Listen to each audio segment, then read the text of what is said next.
Hello friends, welcome to teaching Gyan. Geography lesson plan की series में आज है प्लान नंबर 6। इसके पहले 5 लेसन प्लान्स कराए जा चुके हैं। इसके साथ ही जो लेसन प्लान की सीरीज़ चल रही है, इसमें आपको सारे ही सब्जेक्ट के 40 से 50 लेसन प्लान्स प्रोवाइड कराए जाएंगे, ताकि आपको बेटर ऑप्शंस मिल सके अपने अनुसार टॉपिक को चूज़ करके लेसन प्लान बनाने का। तो चलिए स्टार्ट करते हैं आज का वीडियो। सबसे पहले आप अपने लेसन प्लान फाइल में पाठ्य योजना नंबर डालेंगे। आपका जो भी पाठ्य योजना संख्या वो आप यहाँ पर लिखेंगे। फिर आएगा विद्यालय का नाम, आपको जो भी स्कूल पढ़ाने के लिए अलॉट किया गया है आपके कॉलेज की तरफ से, उस स्कूल का नाम आप यहाँ पर लिखेंगे। फिर यहाँ पर छात्राध्यापिका या छात्राध्यापक आप जो भी हैं आप अपना नाम लिखेंगे।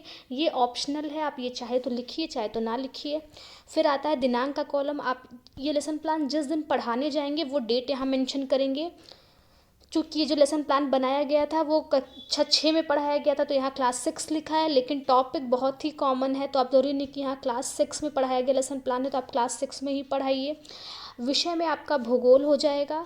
चक्र में आपका जिस क्लास में आप पढ़ा रहे हैं उसमें जो है ज्योग्राफी का पीरियड किस नंबर पे आ रहा है, पहला, दूसरा, चौथा, पाँचवा, जो भी, वो आप यहाँ लिखेंगे।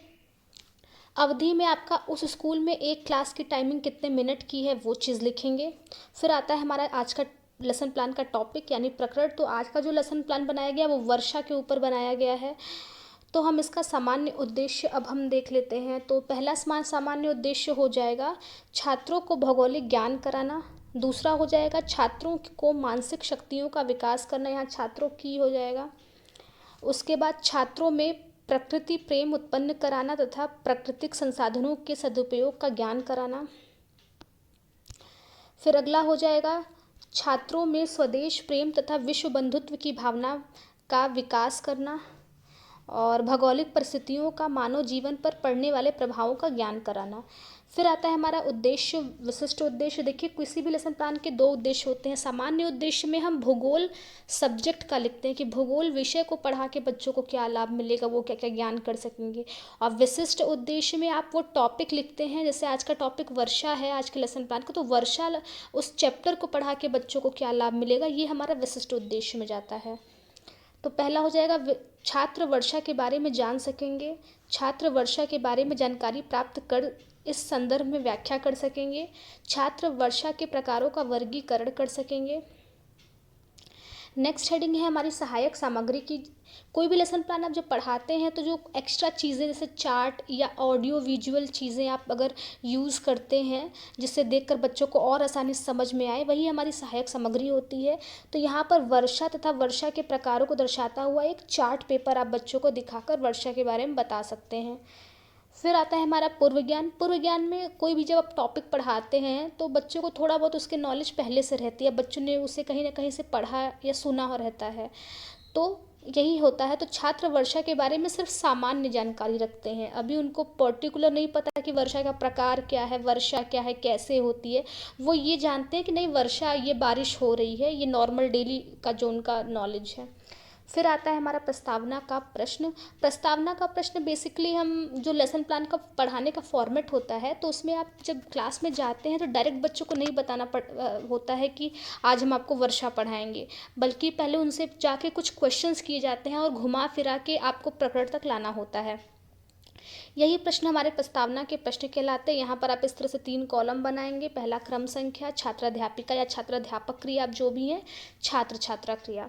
तो हम पहला प्रश्न बच्चों से करेंगे कि हम किस देश के निवासी हैं। बच्चे बोलेंगे हम भारत देश के निवासी हैं। दूसरा प्रश्न, भारत की अधिकांश जनसंख्या कहाँ निवास करती है, तो बच्चे आंसर करेंगे भारत की अधिकांश जनसंख्या गाँवों में निवास करती है। तीसरा प्रश्न, गाँव के लोगों का मुख्य व्यवसाय क्या है, तो गाँव के लोगों का मुख्य व्यवसाय जो है वो कृषि है। और अगला क्वेश्चन, कृषि कार्य करने के लिए जल कहाँ से प्राप्त होता है, तो बच्चे कई ऑप्शन देंगे कि जल से वर्षा के जल, नदियाँ, झील, तालाब, नलकूप से प्राप्त जल। ठीक है। अब हमारा आता है सामान्य उद्देश्य कथन। यहाँ पर अब आप बच्चों को बताएंगे कि छात्रों आज हम वर्षा के बारे में अध्ययन करेंगे। फिर आता है हमारा प्रस्तुतिकरण। यहाँ से हमारा मेन टीचिंग अब पढ़ाने वाला शुरू हो जाता है। यहाँ पर इस तरह से आप 4 कॉलम बनाएंगे और पहला छात्र अध्यापिका क्रिया, यहाँ पर उस हेडिंग को एक्सप्लेन करेंगे। छात्र क्रिया, इसे यहाँ बच्चे क्या कर रहे हैं ये देखेंगे, और विधि आप किस विधि से पढ़ा रहे हैं ये बताएंगे। तो पहला हो गया शिक्षण बिंदु वर्षा की प्रक्रिया। अब यहाँ पर आप एक्सप्लेन करेंगे कि वर्षा वह प्रक्रिया है जिसके द्वारा वायुमंडल में संघनित जलवाष्प जल की बूंदों तथा हिमकणों में के रूप में धरातल पर गिरती है। बादल के लाखों कण मिलकर वर्षा की एक बूंद बनाते हैं। बूंद बनने पर इसका भार इतना अधिक हो जाता है कि यह वायुमंडल से टकराती वरन धरातल पर गिर जाती है। वायुमंडल से जल के रूप में जब हम पृथ्वी पर गिराते हैं तो उसे वर्षा कहते हैं। वर्षा की एक बूंद का व्यास 6 mm या होता है, और जब वर्षा की तीव्रता कम हो जाती है तो उसे फुहारा कहते हैं। आपने देखा ही होगा, फुहारा वाली बारिश होती है। छात्र क्रिया में क्या होगा, छात्र ध्यान पूर्वक सुनेंगे और विधि हमारी व्याख्यान हो जाएगी। अब हमने जो ये समझाया बच्चों को, इससे से रिलेटेड 2-4 क्वेश्चन बच्चों से करेंगे जिसे हम विकासात्मक प्रश्न या बोध के प्रश्न कहते हैं। तो पहला प्रश्न करेंगे, बादल के लाखों कण मिलकर क्या बनाते हैं। बच्चे आंसर करेंगे, बादल के लाखों कण मिलकर वर्षा की एक बूंद बनाते हैं, और विधि हमारी सब में प्रश्नोत्तर विधि हो जाएगी। दूसरा प्रश्न, वर्षा किसे कहते हैं। तो बच्चे आंसर करेंगे, वायुमंडल से जल के कण बूंदों के रूप में पृथ्वी पर गिरते हैं उसे वर्षा कहते हैं। नेक्स्ट क्वेश्चन, वर्षा की एक बूंद का व्यास कितना होता है। तो वर्षा की एक बूंद का व्यास 6 मिमी या 6 mm होता है। ठीक है, अब हम यहाँ पर दूसरा शिक्षण वो देखेंगे, शिक्षण बिंदु। तो वर्षा के प्रकार हम देखेंगे। तो यहाँ पर हम बताएंगे कि गर्म वायु के ऊपर उठने और ऊपर उठकर ठंडा होने पर बूंदों के रूप में परिवर्तित होने की प्रक्रिया के दौरान जो वर्षा होती है उसे संवाहनीय वर्षा कहते हैं। ठीक है, यह वर्षा अधिकतर भूमध्य रेखीय प्रदेशों में होती है। पर्वत के मार्गों से आने वाले वायु के तेज ऊपर उठने व ठंडा होने से वर्षा की क्रिया को पर्वतकृत वर्षा कहते हैं। जिस क्षेत्र में वर्षा कम होती है उसे वृष्टि छाया प्रदेश कहते हैं। यहाँ यह वर्षा पर्वत की ढाल की ओर अधिक होती है परंतु ऊपर की ओर कम होती है। जब गर्म वायु ठंडी वायु के ऊपर चढ़ जाती है तो गर्म वायु ठंडी होकर वर्षा करना शुरू कर देती है, जिसे हम चक्रवातीय वर्षा कहते हैं। यह वर्षा बहुत धीरे धीरे होती है। इस प्रकार की वर्षा भारत में शीत ऋतु में होती है। तो हमने 3 तरह की वर्षा देखी, चक्रवातीय वर्षा, पर्वतीय वर्षा, और एक और देखा हमने संवहनीय वर्षा। ठीक है, इस समय छात्र ध्यानपूर्वक सुनेंगे, विधि हमारी व्याख्यान विधि सेम ऊपर की तरह ही हो जाएगी। अब हम इससे रिलेटेड कुछ विकासात्मक प्रश्न बच्चों से करेंगे, जिसमें हम पहला प्रश्न करेंगे, संवहनीय वर्षा किसे कहते हैं। तो बच्चे आंसर करेंगे कि जब गर्म वायु के ऊपर उठने तथा उठकर ठंडा होने पर बूंदों के रूप में परिवर्तित न होने की प्रक्रिया के दौरान जो वर्षा होती है उसे संवहनीय वर्षा कहते हैं। और यहाँ पर बच्चे ध्यानपूर्वक सुनेंगे, प्रश्नोत्तर विधि में हो जाएगी ये। अगला क्वेश्चन, पर्वतों पर जिस क्षेत्र की वर्षा कम होती है उसे क्या कहते हैं। तो पर्वतों में जिस क्षेत्र में वर्षा कम होती है उन्हें वृष्टि छाया प्रदेश कहते हैं।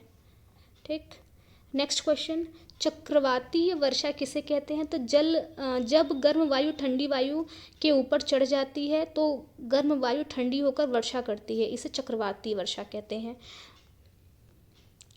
अब इस तरह से हमने 2 देखा, वर्षा क्या है ये देखा और वर्षा के प्रकार बताया। यहाँ हमारा शिक्षण अधिगम व्यवस्था खत्म होता है। अब हम बच्चों से करेंगे मूल्यांकन का प्रश्न।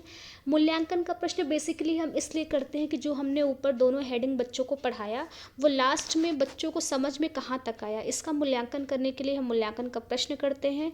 मूल्यांकन के प्रश्न में सिर्फ प्रश्न किया जाता है और ऊपर के दोनों हेडिंग को मिला जुला प्रश्न इसमें रहता है। तो पहला प्रश्न, वर्षा किसे कहते हैं। दूसरा प्रश्न करेंगे, वर्षा की एक बूंद का व्यास कितना होता है। तीसरा प्रश्न, वर्षा कितने प्रकार की होती है। चौथा प्रश्न, भारत में चक्रवाती वर्षा किस ऋतु में होती है। और 5वां प्रश्न है, चक्रवाती वर्षा किसे कहते हैं। नेक्स्ट हेडिंग है हमारा श्याम पट्टकार। हमारा कोई भी जो लेसन प्लान होता है वो बिना श्याम पट्टकार के पूर्ण नहीं माना जाता है। आपको ब्लैक बोर्ड का यूज़ करना मस्ट होता है। खासकर ज्योग्राफी आप पढ़ा रहे हैं तो आपको स्ट्रक्चर वगैरह बनाने पड़ते हैं। तो यहाँ पर आप वर्षा के प्रकार बताएंगे और वर्षा के प्रकार में आप 3 प्रकार की वर्षा बताएंगे।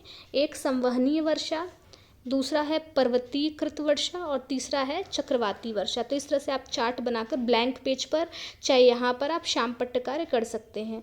लास्ट में हमारा आता है गृह कार्य यानी होमवर्क। यहाँ पर हम जो हमने बच्चों को पढ़ाया हो और बहुत ज़्यादा होमवर्क भी नहीं देना है, ये 2 बातें आपको सुनिश्चित करनी है। तो यहाँ बच्चों को हम होमवर्क देंगे कि वर्षा की प्रक्रिया के बारे में विस्तृत रूप से लिखिए और नेक्स्ट होमवर्क सभी प्रश्नों का उत्तर याद कर आएँ। तो इस तरह से हमने देखा एक लेसन प्लान और वर्षा टॉपिक ज्योग्राफी का, इसके साथ ही बैक टू बैक कई लेसन प्लान्स अपलोड किए जा रहे हैं और किए जाते रहे। अदर सब्जेक्ट के भी लेसन प्लान्स अपलोड हो रहे हैं, तो आप उसे भी प्लेलिस्ट से जाकर चेक कर सकते हैं। Till then, thank you for watching teaching Gyan. Keep studying and keep growing.